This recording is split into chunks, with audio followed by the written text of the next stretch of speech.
ได้ไปหาเพราะว่าอยากงานที่ทำบ่ได้ใจ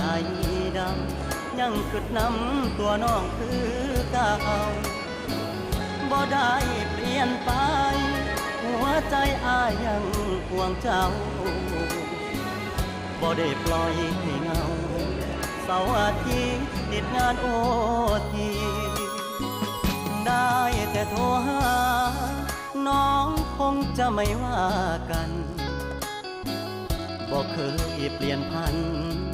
สัญญาหากมันคนดี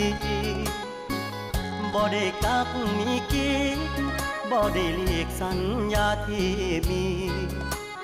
ย้อนงานยุ่งอีหลีคนดีอย่าเครียดอายเด้อขอหาสุมือเจ้ามาคือน้อยใจเฮ็ดหยังหยุดงานวันวางจะเดินทาง